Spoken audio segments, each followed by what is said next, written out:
Good evening, ladies and gentlemen. We apologize for running a little late tonight, but certain things come up in my life, and we just have to do this when we can. So you forgive us. Welcome to the Irv Homer Show. It is Friday, May the 8th, and we do have telephone numbers here for you to call if you want to ask a question or voice an opinion. Your opinion is welcome. You don't necessarily have to ask me a question. That telephone number for you to participate is 215-253-8877. 215-253-8877. We're broadcasting from irvhomer.com. Check my website at www.irvhomer.com. You can email me at evilirv@irvhomer.com. Before we go to our chat room, and we have some questions on the chat room, and I suggest you get in there now so that you won't be left hanging at the church. This happens to be from Taiwan, and it is dated Thursday, May the 7th, which is yesterday, in reference to Wednesday night's program, if you heard it. And it was where I was pointing out specifically that Islam is the fastest growing religion in the world, and the world is going to have to acquiesce to giving the Muslims their rights in a, quote, democracy. The writer goes to say, I grew up Jewish in the 70s. I was too uncoordinated and wimpy to get beat up, but got taunted during holidays like Christmas. But for the most part, Jews in my area did not impose their beliefs. We accepted the Christian church bells. I liked them. If friends ate pigs, so be it. I didn't try to take it away from them. But now Islamic people are asking that school cafeterias not serve pork. In Taiwan, the World Games are considering not serving pork. Pork, which is a great staple of the Chinese diet. That's pretty influential, Aaron, in Taiwan, if you ask me. Islamic people are taking away local heritage all over the world. Question: how can we impress upon them the need to respect local culture? And what can we do if they refuse? You mentioned you talked to many Muslims. I think you said you got some kind of certificate. No, I didn't get a certificate from them. Hold on a minute.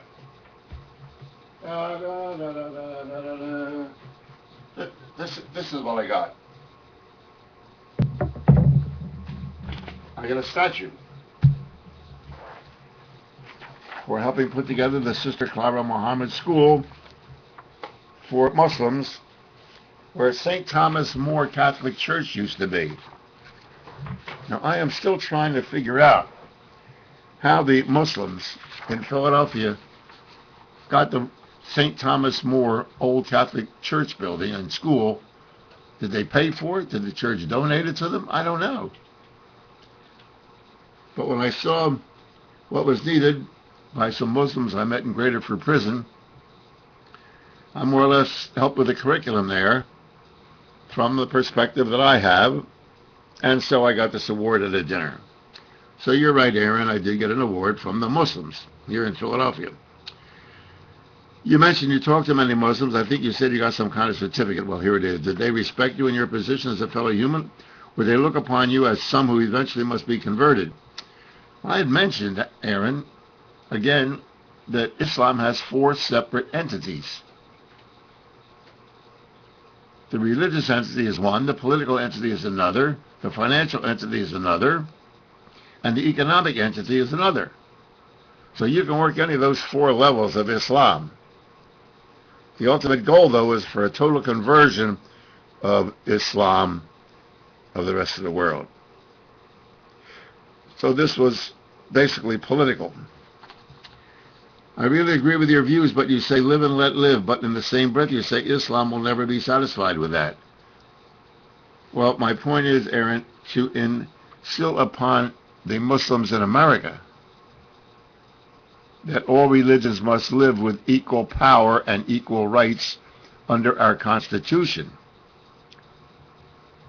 You're absolutely right. Islam will never be satisfied with that. But it is important to impress them and the American people that all religions in America capitulate in some way in their core belief. If they didn't, they wouldn't exist. Sunday's the day of rest. Catholics play football on Sunday. Notre Dame plays football on Sunday in violation to the tenet of the Bible, yet they don't want Barack Obama to speak at their graduation or their commencement. So the hypocrisy, Aaron, runs absolutely crazy. We eventually will have to give up fairness and start open discrimination unless we can draw up a social contract of mutual respect, respect the freedom of others, or get forced out. Well, this is what all Americans have to abide by, and this is a book called The Constitution of the United States, which basically is a book of compromise. You can have the freedom to do whatever you want to in your religion, your faith, but you don't get religion in government. That's extremely difficult to impress upon people in America who don't recognize that America is a secular country. I'm sure there isn't a religion in America that wouldn't like to be the dominant government-ordained religion. And don't tell me that they don't believe so. I'm talking about the hierarchy of the religious institutions. Christian, Jew, Orthodox Jew, fundamentalist Christian, Buddhist, you name it. They would all love to make the government pay homage to their religion and their faith. It says right here in the Constitution, and everybody, and you hear these windbags talk about, that's what constitutionalists, we're turning into socialists. Well, it says right here, no religious test shall ever be required as a qualification to any office or public trust under the United States. Now, when these nitwits on radio and television and politicians are concerned about whether or not Barack Obama or George Bush or Bill Clinton carried a Bible, is that not a religious test? And although you love the Constitution, and when I say you, I don't necessarily mean you as an individual, please don't take anything I say personally. But I'm speaking about the idiots who love the Constitution except the parts they conveniently omit. And I'm waiting for this great democratic country to elect an atheist president. Period. Another question that comes up from time to time: the government is providing too much welfare. Well, the preamble to the Constitution of the United States says, we, the people of the United States, in order to form a more perfect union, establish justice, ensure domestic tranquility, provide for the common defense, promote the general welfare. Oh, promote the general welfare. So in the preamble to the Constitution of the United States, the government has a responsibility of we the people to promote the general welfare. Now, one of the reasons I suggest you to read a book called Cracks in the Constitution by Ferdinand Lundberg, he spells specifically how these things are worded and what they mean. It's a vague statement to promote the general welfare. Does that mean to take the poor and feed them? The bums and clothe them? Beep, beep, beep, beep, beep, beep, beep, beep, etc. So, you see, don't pay any attention to these windbags that talk about the Constitution, and they never read it, or studied it, or analyzed it. For example, there are idiots who say, well, we don't have to pay attention to the UN. Well, Article 6 of the Constitution, Section 2, specifically spells out, oh, we got to get rid of this telephone. All right, you're on the air. Go ahead on the phone. Hello. Hello. Turn your computer down, please. Okay, Ron? No, this is Irv. This is Irv. Okay, Irv. Right. This is Dan from Glenside. Yes, Dan. Yeah, I was on your show the other day. It was a month ago or so, BCB. So. Oh, hi, Dan. How are you? Dan Doherty.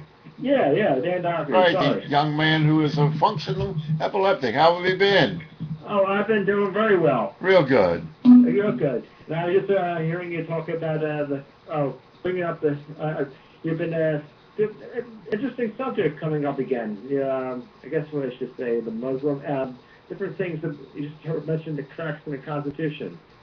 It's an interesting book which explains that the Constitution can be twisted in many, many ways, and yet people talk about they know the Constitution and they're adhering to it, and yet they have no idea what's in it, Dan. Yeah, and I actually read the book, and Lundberg actually wrote it very well, explaining all the cracks that we have in the Constitution, and people don't understand. Well, the General Welfare Clause is very broad. Yes, sure. It can be interpreted so many different ways. Right. That as I guess the general public, they can pick and choose wherever they want to, as you were referring to earlier, just a few minutes ago. But with the broad statement of the founders, the General Welfare Clause that can be interpreted by any person, any different way. Well, the explanation then that's given is that the founding fathers did not want to be too rigid in their interpreting of the Constitution, which meant that they wanted debate on the issues. They wanted an open debate on the issues so that which is best for the entire population would end up being the law of the land. The same as it is very difficult to change the Constitution through a constitutional convention. Dan, I want to move on because I have a lot of people on the chat line. Give my very best and stay well, my friend. All right, I'll talk to you real soon. Take care. Dan Doherty, ladies and gentlemen, is a young man, 32, I had on my program at WBCB, who has uncontrolled epilepsy, controlled as much as it can be, but he does work, he does function, and brought out the fact that epilepsy is a hidden problem among many people, but he's living proof that you can have almost uncontrolled epilepsy and still function. And incidentally, he's a pretty good-looking guy. Let's go to our chat room and see what our viewers have to say. Irv, I heard some pretty disturbing information about this Chrysler bankruptcy deal. Can you explain how something like this takes place in America? This is looking like a dictatorship. Well, Sal, once again, you read the Constitution of the United States, the powers that it gives to the President of the United States and the Congress is unbelievable. I repeat once again, and I hate to beat this drum. When you have false money, you have a false economy. And it's too lengthy to get into right now, Sal, but the money that was used for Chrysler to get in the problem it's in and the automobile industry to get in the problem it's in was illusionary. It was notes of credit, the same as Federal Reserve notes are, lines of credit. Those lines dried up. And so what the president is doing in this administration with constitutional sanction is creating more illusionary money, which gives him the power of a dictator. However, if it were a true dictatorship, the United States government would print its own money, regulate its own money, and pay off a private bank, namely the Federal Reserve System. Now, I had repeated on this program, I'll repeat it again. The bailout, the stimulus package that is being imposed upon the American people is the creation of the World Monetary Fund and the International Monetary Bank. The people who we owe money to are dictating the bailout of this country. Not Wall Street, not American industrialists, not banks, but the people that we owe money to. China is an integral part right now, Sal, of dictating how this country will be bailed out. England is an instrumental part of this country, telling us how to bail us out. So this dictatorship, whether it be a Republican or Democrat in Washington at this present time, is not dictating the financial economic policy of this country. We're a debtor nation, Sal. We owe money around the world up our behinds. And those people that we owe money to are dictating how they're going to get their money back. And not us. And I defy anybody on the Finance Committee in the Senate or in the Congress, your local politician, the local hack, or Barack Obama or anybody else, to prove I'm wrong. We look at our banks here. We look at our finances. We look at our 401ks. We look at our IRA. Doesn't mean a damn thing to them. We owe these people money. They have our assets by the neck. And the people who thought that George Bush was a great president, if they can explain to me how the hell you fight a war, lower taxes, and borrow money from countries around the world to make you look like you're some kind of financial genius, I don't know. This man was the most dangerous president this country has. He sold this country piece by piece, dollar for dollar, to everybody in the world that would loan us money. And you don't see his ugly face on television anymore, do you? You don't see that President Bush going to other countries that he was supposed to be making good friends with, the coalition of the willing. Where is George Bush? Bill Clinton doesn't have any problem going around the world, does he? But where is Bush? So, Sal, this goes into a whole lengthy problem of when you loan somebody money, you're the boss. And they can foreclose on the United States tomorrow if they want to. And you're going to say, well, how can they do that, Irv? It's very simple. They changed the international currency exchange from the dollar to the yen or to the mark. And then instead of all world currencies being based on the value of the American dollar for the first time in the history of International Monetary Fund in this country will now be based on the power of the yen or the power of the mark or the power of the British pound. Now, if you want to see a real dictatorship, that's what you'll see. So we're not living under the guidelines of American economic policy. We're living under the guidelines of those people we owe money to. And you want to know something? I don't blame them. Why don't they ask George Bush and the Bush finance director, why'd you borrow money from China to fight a war in Afghanistan? Why did you make China our banker? To make you look good? George Bush lowered taxes, had a strong security. George Bush sold the country out from under your pants. And now you're paying for it. And this poor idiot, Barack Obama, thought he was going to be the President of the United States. Well, we don't have a President of the United States. We've got international bankers dictating America's economic policy. And that's why it looks like a dictatorship, Sal. And you have a right to be angry. And other Americans have a right to be angry.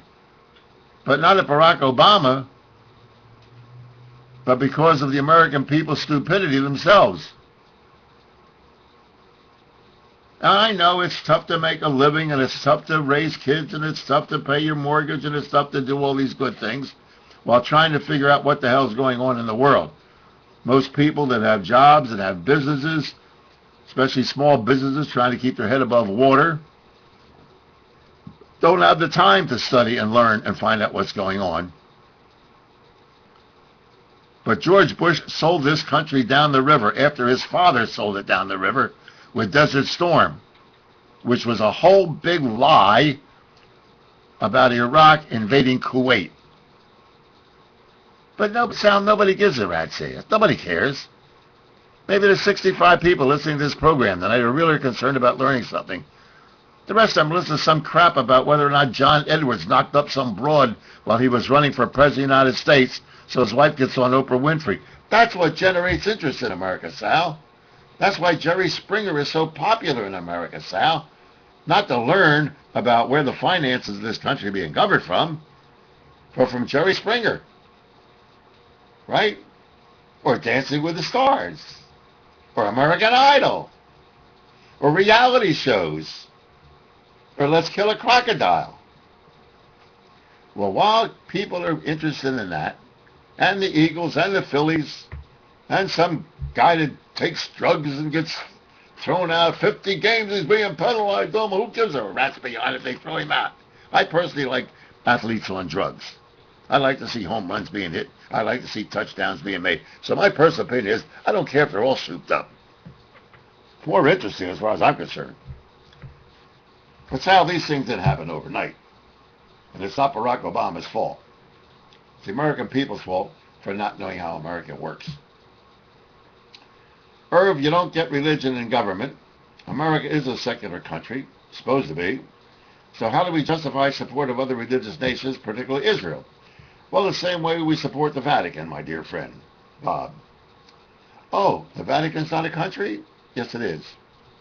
Not only is the Vatican a country, my dear friend, and I don't say this with, see, every time I make these things, I don't say it with malice, because I don't give a damn what kind of religion you practice or what you do. It's none of my business. But when I get questions like this, they deserve a legitimate answer.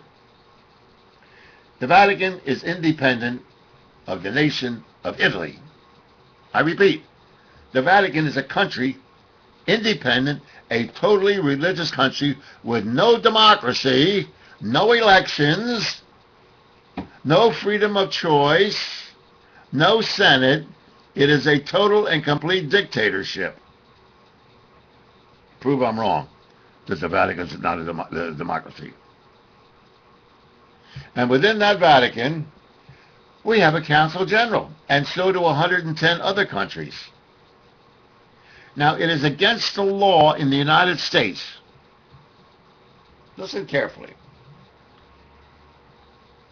Because Israel always comes up in this thing. I know it. So, Bob, I don't, fault you for bringing that up. It's a legitimate question. In the Constitution of the United States, you cannot take an oath of allegiance to the head of any foreign government. You cannot take an oath of allegiance of any kind, faith or morals or anything else, unless you register as a foreign lobbyist, meaning that you represent in America the interests of that government. Now, every nun and priest in America takes an oath of allegiance to the Pope and the Vatican. In essence, according to this Constitution, which I didn't write, don't blame me for it, I didn't write this thing, but it's in here, that you cannot take an oath of allegiance to the head or any foreign government if you are an American citizen. You're worried about Israel? I can understand that. So that is the support. Israeli support versus Vatican support. Give me a break, Irv. Does the Vatican have nuclear weapons given to them by the United States? No, they don't ask for them. And they don't pay for them either. Israel pays for all of the support that the United States gives them, dollar for dollar. Fact of the matter is, interesting article, and I'll read one of these days. Would the Middle East be more secure without Israel for the United States? Do you think those 22 Arab nations? Here's a headline, Bob. It says, the Pope calls for tolerance in meetings with the Muslims. Doesn't say anything about him going to Israel for tolerance with the Jews, does it? He's concerned about the Muslims. And you know who contains the Muslims in the Middle East? Israel. And I've made statements on the air, and I've been criticized. In fact, I was excommunicated from the Jewish community, Bob, when I said when the United States makes a rapprochement with Iran and the militant fundamentalist Muslims, the United States will throw Israel to the wolves. The United States only supports Israel because it is America's interest to support it. It's the only country in the Middle East that we can trust to a certain degree. We don't trust them all together, and Israel don't trust us. And incidentally, the United States can give Israel nuclear weapons. The German and the Russian scientists who escaped from the Holocaust and from communism are the scientists that work in the Israeli nuclear power plants. Now, if the Vatican wants to make a nuclear weapon, let them do it. But I can understand your support. The United States did not give Israel nuclear weapons. Take my word for it. And most of the equipment, my dear friend, that the United States is using to fight in the desert, Desert Storm 1, and now, are tanks, aircraft, rifles, rocket grenade launchers that were modified by Israel because Israel already fought desert wars. The United States didn't. So do some research, Bob, and find out who modified the American tanks for Desert Storm 1 and Operation Freedom. America sent their tanks to Israel. They were modified in Israel to fight in the desert. I am a strong supporter of Israel that has elections. They have Arabs in their Senate. There's many things I don't like about Israel. And there are many people within Israel that don't like to be the second cousin to the United States because of people like you. Rabbi Meir Kahane, who once said, Israel is not the 52nd state of the United States.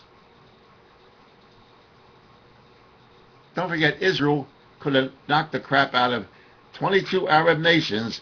It was Henry Kissinger, the United States, told them to stop in the Sinai and not annihilate Egypt. So while we do give a lot of military assistance to Israel, a lot of Israel listens to what the United States says. There's a lot of Israelis that don't like it. A lot of Israelis want to be free and independent. So I can understand. But check out whether the Vatican is a country, and check out whether or not, if you take an oath of allegiance to a foreign government or a foreign head, that you have to register. And I know it always pops up like I'm supposed to be some kind of super Jew, I support Israel. I know that. Bob, don't mask it. I know I know how you feel about it, and you're entitled to as an American citizen. But don't bullshit me. Please, don't try to bullshit me. I know the shot you're giving me. I also know the shot. The Jews do not take an oath of allegiance to Israel, not American Jews. We have no religious affiliation with Israel whatsoever. None. No allegiance to the chief rabbi of Israel. Nothing. Our website is open, and we won't take any telephone calls because it's too confusing. But you can get on the website and ask a question. But don't try to set me up. Ask me point blank. Okay? Don't use Israel when you mean Jews. I'm a big boy. I've been through this crap from the time I was a kid. There's something that's always amazing to me. When you talk as I do and tell the truth, people get angry. When I quote the Constitution all my life, people get angry with me. I didn't write it. If I quote Scripture, I didn't write it. What do you get angry with me for? Speaking of someone, young man who is turning 18 years of age, and of course 18 is the age you get the driver's license, and all the good stuff.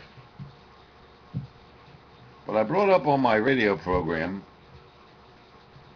the fact that the United States young people between 18 and 25 are psychological hostages of the United States government. And what do I mean by that? Well, the 18th birthday is a celebratory time. I remember my 18th birthday. But there's one thing that you better do when you're 18. I think you have 6 months to do it after you turn 18, something like that, 3 months. You've got to register for the draft. This person said to me, what? I said, that boy's going to have to register for the draft. He's 18. Oh, go. Don't yell at me. Cool your jets, kid. If you're between 18 and 25 in America, you are required to register for the draft into the United States military, which means you become an involuntary chattel of the United States government. That at any time whatsoever, according to this book here that is so great, Mr. Barack Obama or any president can say, guess what? Get all those numbers of the draftees. We're going to go into Iran. Yeah, but no, don't yell at me. Why is it that when you tell the truth to people, they get angry with me? Or get angry with somebody else when you hear the truth? I didn't write the draft law. I don't like the idea that we change the name of the War Department to the Defense Department so that Boobas America can never be against defense. But suppose we had a War Department. How many people do you think would have allowed George Bush I to use the War Department to go to war against Iraq? Ah, dear friends, how we've been suckered by terminology. So the boys in Washington in the military-industrial complex that President Eisenhower had warned you about said, you know what, we better change that War Department because it sounds too ominous to the Defense Department. Then we can borrow all kind of damn money, put this country in debt up its behind, because who in the government would be willing to vote against defense?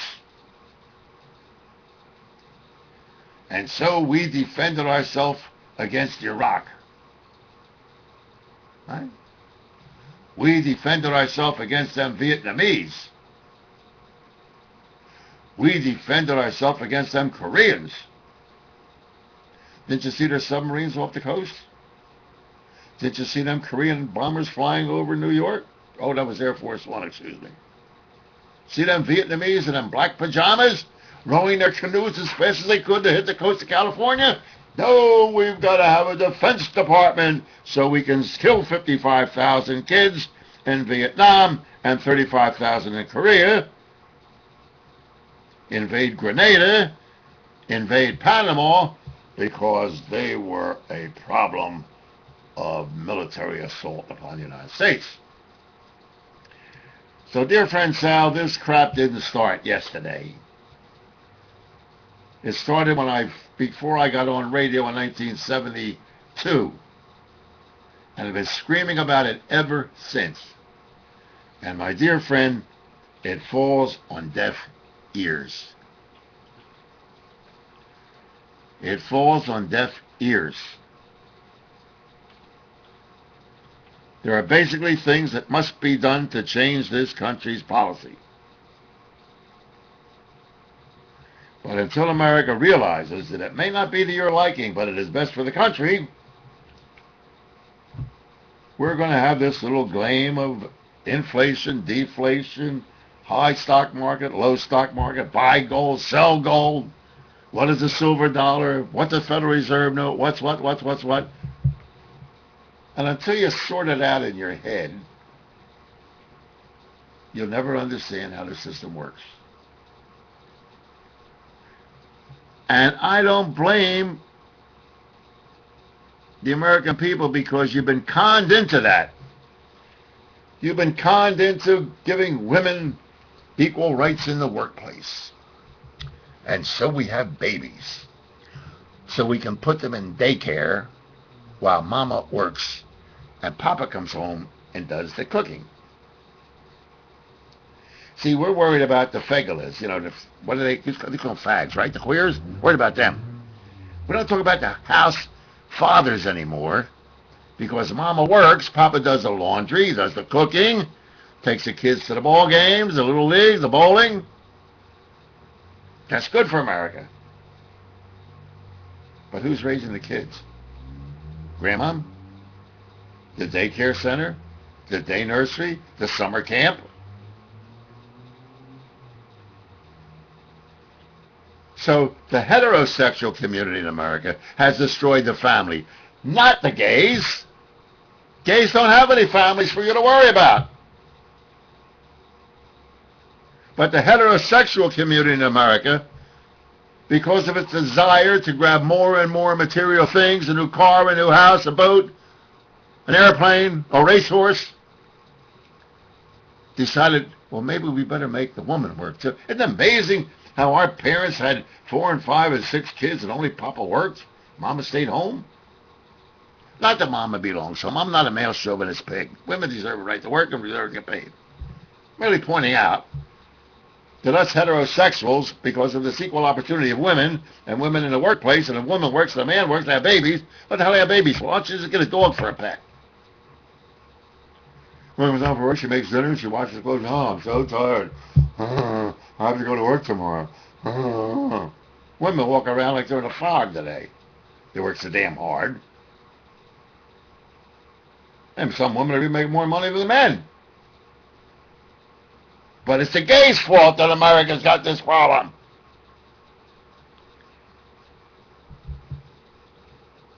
We're being inundated, and it happens all the time.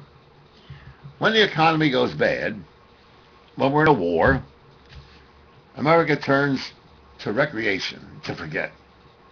So alcoholism goes up, gambling goes up, self-gratification goes up, and religion goes up. Everybody starts praying. When things are good, go to church tomorrow. Things are bad, let's go see God. Well, we're in church, no, we're going to pray. I'll do it. Let things get good again. Contributions to the church will fall off. Attendance to the churches will fall off. Ball games will have empty seats. Now things are bad, we've got to have recreation. So this is not a new phenomenon. But we always like to blame somebody else. Blame somebody else. Because it's not me, not my family. I got good kids. Where were they? I don't know. The mall has become the babysitter for kids. The average house today has a recreation room, a game room, a pool table, dartboards. Where's the kid? In the mall. Right? Heterosexuals. Not gays. But what do you hear from the heterosexual community? Them gays are ruining America if they get married. Boy, them gays are going... How in the hell is a gay couple going to affect your marriage if your marriage isn't already screwed up? And I love to ask questions that people don't answer.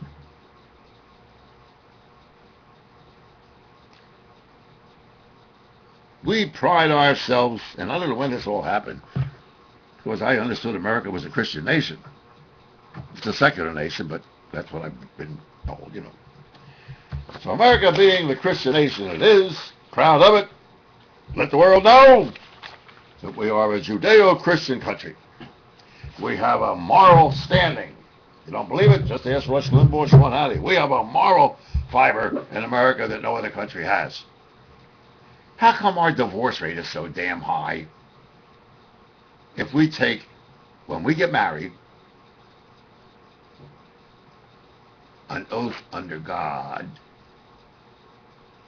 that we'll be married forever. But it's the gays' fault, right, gang? Oh, we spend thousands of dollars for gowns and thousands of dollars for the bridesmaids and thousands of dollars for the honeymoon and $60, $70, $100 a plate for the reception and grease the rabbi and grease the priest and grease everybody for that marriage. 9 years later, they're divorced. Down the tube. The Jews break a glass at their ceremony and the Christians break their other heads. Just being a smart aleck, don't get offended. But I could stand, and I've done it, with an audience of over 200, 300,000 people and ask the question, if we're such a moral country and we're so religious, how come our divorce rate is so high? How come the oath and the pledge and the honor and the respect that we give to our spouses is just so much wind and piss like the barber's cat? And then you people have the nerve to impose your morality, your sanctimonious hypocrisy on gays? Boggles the mind, don't it? And once again, if I'm lying, show me where I'm lying.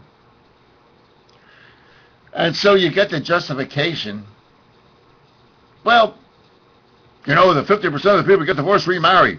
What the hell's that got to do with anything? Tell me how many times on the second marriage they get a divorce. Or maybe if you're like this guy Drew Peterson, you kill him, like he killed 4 of them, allegedly. I think they got him on the 3rd one, though. So I can only close this program by saying, when the world, and this country especially, because this is the country that I love, this is the country that gives me the freedom to say what I'm saying. Gives me the freedom to be challenged. Also gives me the freedom to be wrong when I'm wrong. And I've got an email address at evilerv@irvhomer.com if I'm wrong. I have a chat room that's been empty except for 2 questions. If I'm wrong, tell me where I'm wrong. But ladies and gentlemen, a lie will go around the world 15 times before the truth gets the hell out of the parking lot.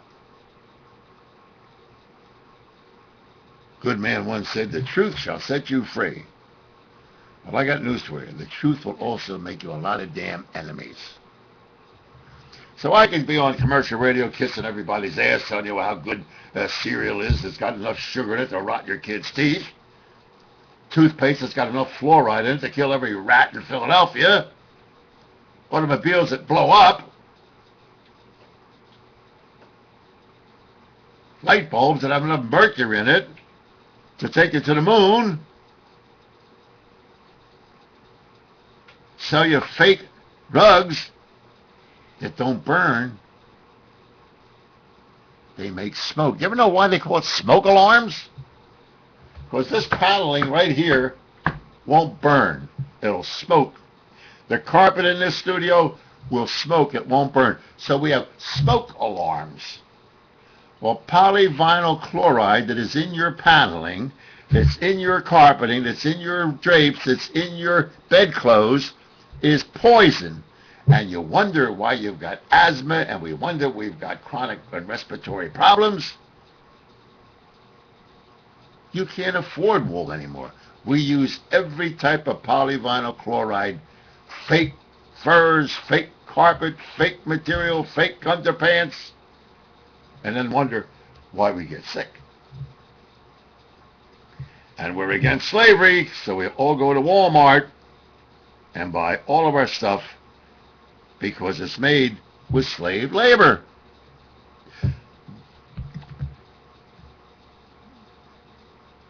So if folks want to live with hypocrisy, God bless you. It is nothing personal. I will give every person in this country their constitutional rights, the same as I want you to give me mine. But don't dare tell me how to live because of your religion, your culture, or your political belief, and I won't tell you how to live. Because how you live is your business. You want to have 5 wives, 4 dogs, and make love to a donkey? That's your business. That's not mine. We've just got too damn many busybodies in government, in religion, in politics, in finances, to stick their damn nose in everybody else's business. One of the books that I suggest you don't read is a book by William McWilliam called It Ain't Nobody's Business If You Do. So I love each and every one of you, and whatever the hell you do, do it and enjoy it. But don't tell me that I've got to do it too. Have a great weekend. We'll see you Monday night on the Irv Homer Show. Once again, brought to you by RGH Computer Services for all your computer problems. 215-322-8685. Don't forget, 18, register for that draft. Uncle Sam wants you.